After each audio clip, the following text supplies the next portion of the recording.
Audiobook do livro A Vida em que Jesus e Buda se conheciam. Capítulo 4. Platão e amigos.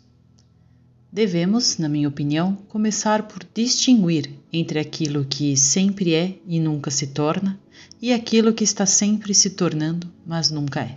Platão. Durante as semanas seguintes, revisei o que meus visitantes ascensos haviam me contado sobre J e B e suas aventuras de aprendizagem. Meu conhecimento do hinduísmo era quase inexistente. Eu entendi o que Arten e Purchá estavam dizendo sobre o não-dualismo, mas não segui a linguagem da religião. Também meus professores já me ensinaram que a ideia de um mundo ser uma ilusão é de um valor muito limitado. Você não pode parar por aí. Ou, devido à forma como a mente funcionar, você acabará pensando que é uma ilusão, o que o deixará sentindo-se vazio e sem sentido. Você tem que substituir a ideia por algo mais. Pareceu-me, olhando de fora para dentro, que a espiritualidade na Índia se tornou muito sobre a ilusão e não o suficiente sobre a realidade que deve ser substituí-lo. Então, é claro, me perguntei se isso foi um julgamento muito grande. Na verdade, conheci pessoas na América que eu respeitava e que eram muito entusiasmadas com os professores hindus. Um quiroprata chamado Bruce, sobre quem eu escrevi antes e que fez uma grande diferença em minha vida na década de 80, era um grande crente em Babaji, o avatar indiano imortal que trouxe ao mundo um estilo avançado de Kriya Yoga. Na verdade, Bruce levou seu filho para a Índia todos os anos para estudá-lo e praticar com ele. Cindy e eu adorávamos ir ao Lake Charney, a bela casa de Self-Realization Fellowship, fundada por Paramahansa Yogananda. Santuário do lago, apenas 15 minutos de onde moramos, e é um ótimo lugar para passear e meditar. Os cisnes e patos que ocupam o tranquilo lago são um prazer de assistir. Se estivéssemos na região, também gostávamos de visitar outros lugares de Yogananda. Lindo ponto de encontro. A Self-Realization Fellowship em Encinitas. Andando em torno dos belos jardins, tem-se a sensação de estar no sul da Ásia, porque há muitas árvores e flores lá que normalmente são encontradas apenas na Índia. Eu tentei ler o livro de Yogananda, Autobiografia de um Yogi, mas achei muito longo para o meu gosto. Achei que voltaria a isso algum dia. Mas, andando pelas casas de Yogananda, de alguma forma me senti como um hindu. Talvez memórias antigas estivessem sendo acionadas em minha mente inconsciente, mas eu não conseguia definir exatamente o que era. Um dia, Cindy e eu estávamos passeando por uma das muitas lojas legais dos shoppings de Los Angeles, quando um cavalheiro me reconheceu. Ele veio e contou para mim que ele era um leitor meu e também neto de Yogananda. Acredita-se geralmente que Yogananda não teve filhos, entretanto, então a verdade disso é um ponto de controvérsia. Eu sabia que seríamos amigos. Eu sempre fascinado pelas muitas conexões que são feitas com outras pessoas em um caminho espiritual. Minha única outra ligação com o hinduísmo era meu primo Bob, que lá atrás, em Massachusetts, na década de 70, me deu um exemplar do livro Be Here Now, de Ram Dass.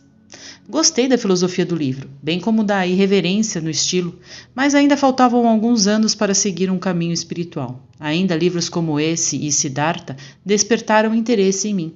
Fiquei impressionado com o fato de Harish e Padma terem vivido vidas que eram pelo menos inicialmente dominadas pelo ego, mas ainda assim conseguiram continuar e aprender muito em um caminho espiritual. E eles fizeram isso apesar do fato de não terem vivido muito tempo. Mas, então, posso olhar para trás e ver todas as fases pelas quais passei, e todas as fases correspondentes pelas quais a sociedade em que vivi passou e acabaram comigo. Ao passar e acabar comigo. Aos 18 anos, eu pretendia ir para Woodstock, então eu não pude ir porque minha banda tinha um show naquele fim de semana. Os shows sempre vinham antes de tudo, até de namoradas. Um dos nossos slogans era: "Uma menina é aqui hoje, mas a banda veio para ficar." Mais tarde, é claro, quando as esposas vieram junto, a banda deixou de ocupar a posição de primeiro lugar no universo.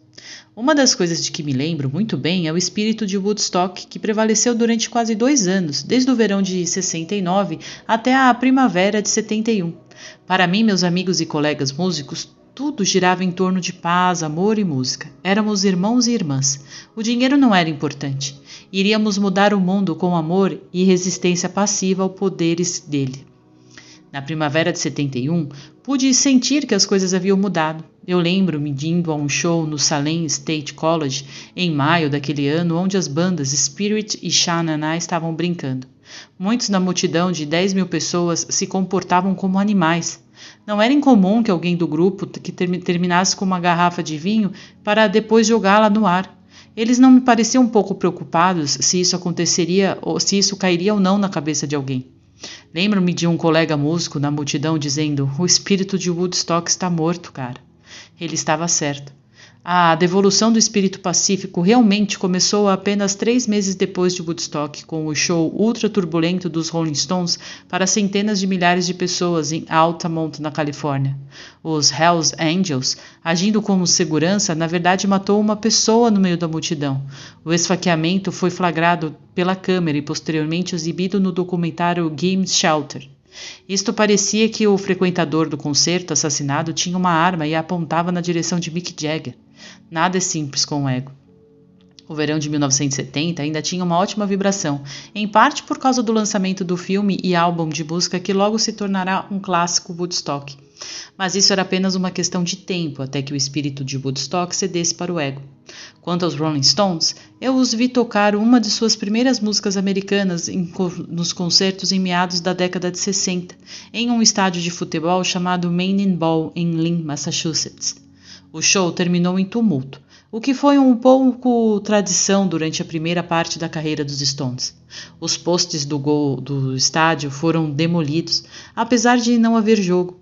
Um dos postes do gol foi então usado para tentar destruir a limusine dos Stones, que foi saindo com eles dentro. Quando as pessoas surtam, elas surtam. Mal sabia eu que veria os Stones mais uma vez quase 50 anos depois, em 2013, no Staples Center, em Los Angeles. Se você me dissesse que isso poderia acontecer quando eu era um garoto magro em meados dos anos 60, eu teria ficado surpreso. Em primeiro lugar, a ideia de ter 62 anos parecia improvável e talvez nem mesmo desejável. Em segundo lugar, a Califórnia parecia tão distante na altura que poderia muito bem ter sido Marte. Mas aconteceu. E por causa do curso, eu ainda me sentia jovem, como se não tivesse envelhecido, um dia nos 23 anos desde que comecei. Além disso, para ajudar a tornar a celebração uma verdadeira celebração, os Stones ainda eram ótimos e Mick Jagger se movia e cantava como se não soubesse nada sobre o tempo. O espírito de Woodstock foi inspirado pelo Espírito Santo e o ego então reafirmou-se como sempre faz. A primavera de 71 viu a música se tornar algo em torno apenas de ganhar dinheiro. Bill Graham, não confundir com o evangelista Billy Graham, teve que fechar os 2 principais locais de música do país, o Fillmore em São Francisco e Fillmore East, na cidade de Nova York, ambos que ele possuía, simplesmente porque as bandas começaram a cobrar um dinheiro muito alto e ele não conseguiu sobreviver. Todo mundo estava se vendendo. Egoísmo ganhou o dia e a paz passou à clandestinidade. Mas um novo movimento com o propósito superior, baseado na ideia de ser espiritual, mas não religioso, estava esperando nos bastidores. Embora eu não estivesse esperando por isso, no final daquela década, eu estaria em um caminho espiritual pessoal, assim como milhões de outros buscadores. Eu tinha acabado de voltar de uma viagem com Cindy ao Rio de Janeiro, onde fizemos um workshop sobre o Zen em um fim de semana. Foi uma experiência enriquecedora, repleta de pessoas calorosas e amigáveis, como a nossa amiga Nádia, que nos mostrou toda a região. E as vistas da famosa estátua do Cristo Redentor foram de tirar o fôlego. Quando voltei para casa, aproveitando as lembranças de uma ótima viagem, Artem e Purchá de repente estavam lá comigo. Artem: Olá, Gary. O que você acha de irmos direto ao assunto, de que discutimos até agora? Você sabe mais sobre as experiências pessoais de dualismo e semidualismo experimentados por J e B. E claro, você tem suas próprias experiências. Além disso, há o que ensinamos em outras conversas, como as 4 atitudes de aprendizado que explicamos a você durante a primeira série de visitas, como forma de revisão. Você se lembra de como explicou os 2 primeiros para você nos anos 90? Gary: Deixa pra lá, mas não vou dizer isso. De qualquer forma, como estivemos discutindo, a primeira atitude, ou nível, é o dualismo, que é o caminho de 99,9% de todas as pessoas pensam. De como todas as pessoas pensam. É o mundo que as pessoas consideram garantido juntamente com a experiência da consciência, que é o domínio do ego. A fim de, se você ter consciência, você precisa ter outra coisa da qual estar consciente. Então não é a unidade do espírito. Você acha que o mundo está fora de você e é real, ponto final. A multidão da nova era pensa que a consciência é muito importante e depois tentam espiritualizá-lo, mas não é espírito. O verdadeiro espírito é a unidade perfeita. No entanto, você pode aprender como treinar a mente e usar a consciência para fazer suas escolhas com o Espírito Santo em vez do ego. Então você tem o semidualismo, que é um movimento na direção do espírito e lentamente se afastando do dualismo. A propósito, devo mencionar que as pessoas até não percebem que estão em um estágio temporário. Eles apenas pensam que as coisas são do jeito que elas são e que estão certos sobre a sua interpretação de tudo. Mas, junto com a atitude do semidualismo, viriam crenças mais suaves, como a ideia de que Deus é amor. Essa ideia pode começar a fazer você pensar e perguntar questões como Saka e Hiroji fizeram quando estavam mudando do dualismo para o semidualismo. Por exemplo, se Deus é realmente amor, ele também pode ser odioso? Você pode começar a suspeitar que a resposta é não, e sua mente começará a perder um pouco do medo inconsciente que você tinha de Deus, mesmo que você nem soubesse que você tinha. Puxa. Bom, e mesmo quando você está em vários caminhos espirituais, isso pode levar séculos para você manter o progresso que fez e não recuar a partir dele. Gary, e por que isso acontece, minha flor misteriosa? Puxa. Você sabe por quê, Gary? É porque há uma tremenda resistência inconsciente à verdade. O ego fará de tudo para mantê-lo longe da verdade do começo ao fim. A verdade é a unidade, não a separação promovida pelo ego. Então este é o começo do fim para o ego, e o ego sente isso. Artem, gostaríamos de falar um pouco sobre Platão e alguns de seus associados. Gary, é aqui que J e Buda realmente experimentaram o não-dualismo em uma forma permanente, em vez de apenas temporariamente quando eles eram Shao Li Wozan ou Harishi Padma? Artem. Ah, não, mas foi um momento de aprendizagem importante para eles, apenas porque foi um passo necessário em direção à unidade. Além disso, eles acabaram chegando a uma conclusão importante, como você verá. Na vida ilusória da qual falaremos, J e B tornaram-se estudantes de Platão em sua academia em Atenas. Claro, eu deveria saber, diz Gary. E você sabia que eu costumava pendurar com Aristóteles? Artem. Como você sabe que não fez isso? Você não se lembra de tudo, amigo. Embora você tenha acesso a mais memórias do que a maioria das pessoas. Mas estou falando sério. Na academia, J era um estudante chamado Tax e B era um estudante chamado Ícaros. Ambos eram jovens brilhantes e esperava-se que assumissem algum tipo de papel de liderança. Uma das ideias por trás da academia, que foi o primeiro instituto de ensino superior, era que iriam treinar pessoas em ética e desenvolver o intelecto de seus alunos de tal forma que eles poderiam produzir um mundo melhor. Uma ambição elevada, claro, mas Platão quis dizer isso. Ele também foi indiscutivelmente o maior escritor filosófico que já existiu. Claro, não faz mal que, ao contrário de outros professores antigos, a maioria de seus escritos sobreviveram. Gary, lembro que conversamos muito sobre a alegoria da caverna lá atrás. Isso foi muito legal. Puxa. Sua mãe costumava plantar sementes em sua mente, lembra? Para você quando você era criança. A partir dessa alegoria fica muito claro que Platão entendeu que o que você está vendo neste mundo não é real. Os prisioneiros na caverna são acorrentados com tanta força que nem conseguem mover a cabeça para obter uma visão diferente. E eles estão lá há tanto tempo que se esqueceram de como é a realidade. Eles acham que as sombras que vêm na parede da sua frente são realidade, e eles não entendem que são apenas sombras daqueles que passam fora. Quando um dos prisioneiros escapa, ele eventualmente consegue olhar para a luz novamente e vê de onde realmente vêm as imagens. Ele corre de volta à caverna para contar a verdade aos prisioneiros, mas nenhum deles quer ouvir. Eles estão presos na crise de serem como são, e o que eles estão acostumados, e o prisioneiro fugitivo que retorna é odiado por eles. Artem. Há um ditado paralelo a isso no curso. Esta citação é também uma óbvia tirada de chapéu para Platão. Prisioneiros acorrentados com pesadas correntes, durante anos, faminto e emaciado, e demasiado fracos e exaustos, e com olhos há tanto tempo voltados caídos na escuridão, eles não se lembram da luz, não saltam de alegria no instante que lhes são libertados. Demora um pouco para eles entenderem o que a liberdade é. A maioria das pessoas não está pronta para a verdade. As pessoas se sentam confortáveis em suas gaiolas, e a verdade não é bem-vinda para eles no início. Eles estão fixados em fazer suas vidas funcionarem, esquecendo que o final sempre será o mesmo para cada corpo humano, e que seria mais sensato construir suas vidas sobre algo permanente e não na imitação barata da vida que está sendo mostrada pelo ego. Ainda assim, você não pode culpá-los porque é tudo o que sabe. A verdade é como o curso, Gary. Pode ser simples, mas não é fácil. Platão escreveu: podemos facilmente perdoar uma criança que tem medo do escuro? A verdadeira tragédia da vida é quando os homens têm medo da luz. Gary, eu tinha um bom amigo chamado Shantanya, em um grupo de estudos lá atrás, no Maine, e ele costumava dizer: a verdade libertará você, mas primeiro ela vai irritar você. Artem, muito apropriado. A propósito, o prisioneiro fugitivo da história foi baseado no professor de Platão, Sócrates, que foi a maior influência sobre Platão.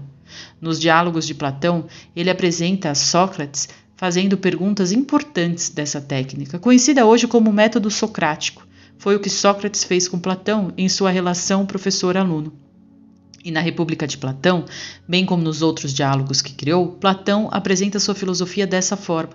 Na verdade, ele originou o diálogo como forma de ensino. Gary, a palavra platônico não vem de Platão? Porchat, não. Foi inventado posteriormente por seus alunos e leitores.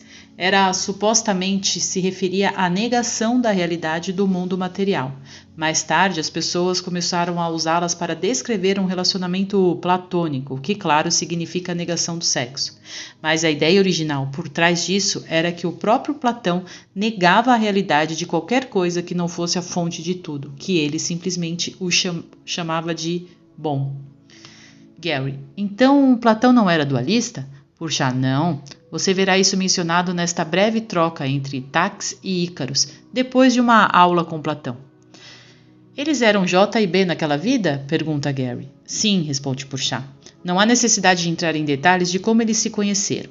Assim como cardumes de peixes nadam juntos no oceano, as pessoas viajam juntos em diferentes vidas de sonho. Eles estão destinados a entrar em contato um com o outro repetidamente. Aqui está um pouco do que eles disseram. Claro que isso é uma tradução, tal como acontece com outras conversas anteriores sobre as quais falamos. Eles não falavam inglês na época. Taquis. Platão tem um dilema. Em sua filosofia, todas as coisas vêm do bom. E todos os objetos do universo material simbolizam uma ideia. Assim como acontece com a caverna, as imagens que os prisioneiros veem são símbolos ou sombras de outra coisa. Eles não são reais.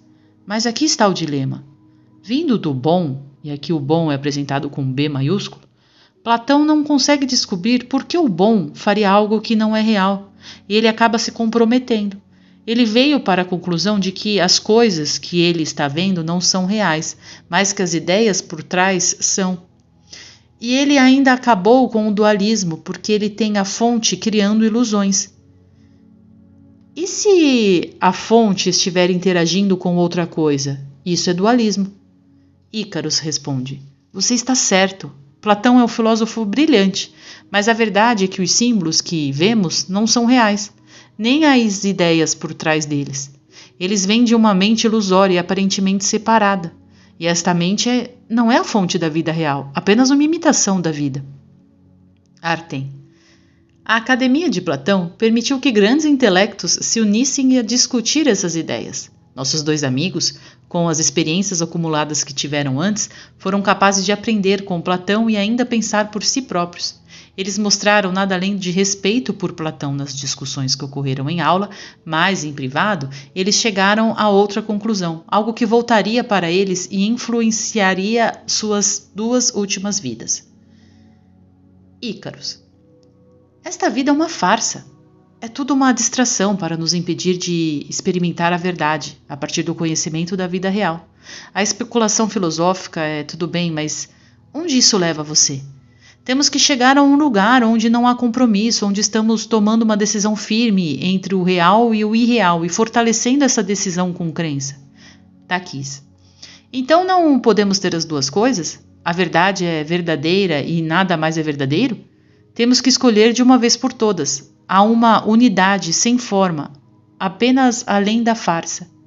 É não dualista, é perfeita e só essa perfeição é verdadeira. Nós 2 tivemos lindos vislumbres disso, mas deve haver uma maneira de remover as barreiras para isso e vivenciá-lo de forma permanente. Voltando a Purchá. Como você pode ver, suas jornadas os levaram a um lugar onde eles sabiam que a salvação, como alguns a chamavam, ou a iluminação, como outros chamavam, dependiam de tomar uma decisão intransigente. Platão acreditava na lógica e que o desenvolvimento intelectual levaria à autorrealização, mas Takis e Ícaros tinham a experiência suficiente para saber que a iluminação não tinha nada a ver com individualidade. Na verdade, é o abandono da individualidade. Psicologicamente, isto é, não fisicamente. Isso leva à verdadeira realização, que a realização só pode ser encontrada na unidade. Lembre-se, embora os sistemas de Platão não fossem perfeitos, seus ensinamentos e escritos ajudaram muitas pessoas a desenvolver suas mentes a ponto de poderem tomar as melhores decisões. Para eles, ele foi um passo importante no caminho. Gary. Em que período Platão viveu? Purchá. As pessoas vão discutir sobre isso, mas na verdade foi por volta de 500 a.C. a cerca de 450 a.C. Gary, deixa-me ver o que o Wikipedia diz. Uma das coisas que diz é: a hora exata e o local de nascimento de Platão são desconhecidos, mas é certo que ele pertencia a uma família aristocrática influente. Artem. Digamos apenas que ele não precisava trabalhar para viver. Purchá. Sim, ele ouviu falar sobre isso de Sócrates e tocou no assunto mais tarde em um diálogo que ele escreveu chamado Timeu. Ele escreveu como se fosse um egípcio chamado Solon. Estava contando isso para alguém chamado Critias. Isso não importa. Mas o que o diálogo dizia era verdade. Houve de fato uma Atlântida no sonho e as pessoas que se reuniram na academia de Platão também vieram juntos de lá. É por isso que Sócrates se lembrou disso. Ele morava lá, assim como seu estudante Platão e o aluno de Platão, Aristóteles, junto com Takis e Ícaros. Eles todos se conheciam na época da Atlântida. Plotino, aluno de Platão, escritos algumas centenas de anos depois da época de Platão, também estava lá. Como você deve lembrar, Plotino foi quem teve a ideia de que o bom, a fonte de Platão, era uma. Gary. Sim, o bom é um. Rapaz, esses caras tiveram algumas coisas muito legais em vidas, hein? Artem. Às vezes foram bons momentos e às vezes não. Essa é a natureza do sonho dualista. A Atlântida terminou em violência e tragédia, afinal não foi uma visão tão legal. O que são hoje as Ilhas Canárias, o que você gostaria, aliás, porque elas são semelhantes ao Havaí. Fazem parte dos remanescentes da Atlântida, mas alguns remanescentes se estendem até o Triângulo das Bermudas. Platão escreveu que a Atlântida estava além dos Pilares de Hércules, o que hoje significaria além do Estreito de Gibraltar. Gary. E o que exatamente aconteceu com a Atlântida? Artem. Embora a Atlântida fosse uma sociedade extremamente inteligente, originalmente fundada por seus antepassados que não eram deste planeta, eles fizeram o mesmo erro que a sua civilização está cometendo hoje. Apesar de haver uma situação muito da minoria espiritual e sofisticada, a maioria escolheu a dualidade do físico ou materialismo, em vez da pura não dualidade do espírito. Lembre, só porque os seres são inteligentes e tecnologicamente avançados, isso não significa necessariamente que eles são espiritualmente avançados. Gary. Só porque eles são inteligentes, isso não os torna necessariamente inteligentes também. Eu poderia citar alguns doutores que conheci que usam o som inteligente das palavras, mas eles não são muito brilhantes. Gosto da citação de Einstein. A diferença entre estupidez e genialidade é que a genialidade tem seus limites. Artem, infelizmente, mas é verdade, no sentido ilusório das palavras. Em qualquer caso, não vamos dar-lhe uma grande canção e dança sobre Atlântida. O ponto principal é, e este é também o objetivo desta série de visitas, que a maioria das pessoas acha impossível aderir ao não-dualismo, especialmente ao puro não-dualismo. Você até vê isso hoje com o curso em milagres. Parece que as pessoas farão qualquer coisa para não seguir a mensagem, mesmo que sejam mais felizes se o fizessem. Para eles isso é um lembrete, um tapinha no ombro. Quando se trata da Atlântida, os seres no poder criaram uma forma de energia livre. Isso era ilimitado e poderia ter sido usado para o bem. Em vez disso, um perturbado grupo de pessoas encontrou uma maneira de transformá-lo em uma arma. Eles pensaram que seria transferir todo o poder para eles. Gary, você quer dizer como fizemos com a energia nuclear? Puxa, sim. Em vez de usá-la para o bem, as pessoas usaram-na para provar mais a loucura da espécie. Foi usado para fabricar armas que poderiam destruir o planeta e ainda poderia hoje. Gary, você está fazendo uma previsão? Puxa, não vamos fazer previsões agora. Exceto que esta é a mesma coisa que dissemos a você nos anos 80. O ego, o script do ego no futuro será mais do mesmo, exceto que será maior, mais rápido e mais assustador. Tem que ser maior. É isso que o ego anseia. Tem que parecer mais importante do que o que veio antes, então você será levado a acreditar nisto. Sem a sua crença, o ego não é nada. A diferença entre a maioria das pessoas e pessoas como J e B, mesmo na época de Platão, quando eram Ícaros e Taques, é que eles não se deixaram levar pelas aparências. Eles viram certo através das aparências, reconhecendo-as como a farsa que eram. A Atlântida foi destruída pela ignorância, pela ganância e pela violência resultante disso. O objetivo do ego é sempre o assassinato. Por quê? Porque se você pode ser ferido ou destruído, significa que você é um corpo. E se você é um corpo, todo o ego pensou no sistema de todo o sistema de separação pensado pelo ego é verdadeiro. Então, mesmo quando você aparentemente nasceu de novo em um corpo diferente, você ainda pensa que esse corpo é você. É um ciclo sombrio, só pode ser encerrado desfazendo-se, não refazendo.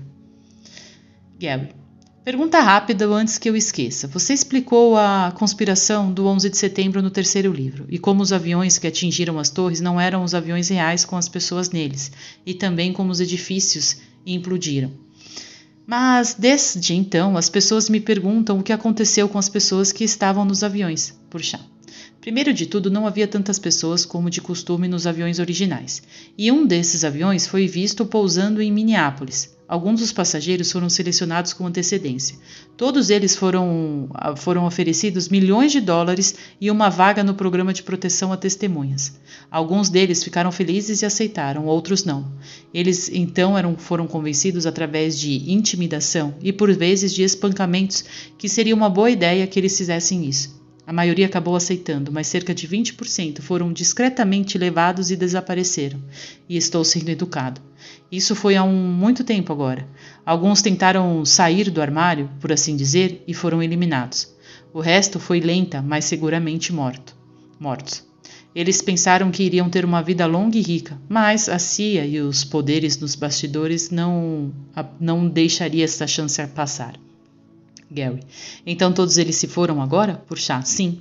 Você se lembra de como a maioria das testemunhas do JFK assassinato foram mortos dentro de alguns anos? Gary, claro que sim. Puxa, a mesma ideia. Artem. Seguindo em frente, nas próximas semanas, queremos que você pense em como intransigentes Ícaros e Taquis estavam se mostrando, mesmo na presença de um grande filósofo como Platão. Para eles, tornou-se a verdade. E isso foi muito importante. Para eles, tornar-se a verdade era algo muito importante. Eles decidiram colocar sua crença onde a crença estava justificada, não nas aparências. E depois de todos esses anos conosco e com o curso, você sabe o quão implacavelmente intransigente o curso é. Fique bem, meu amigo, e dê nosso carinho a Cindy. Ela é muito dedicada ao curso, isso é maravilhoso de ver.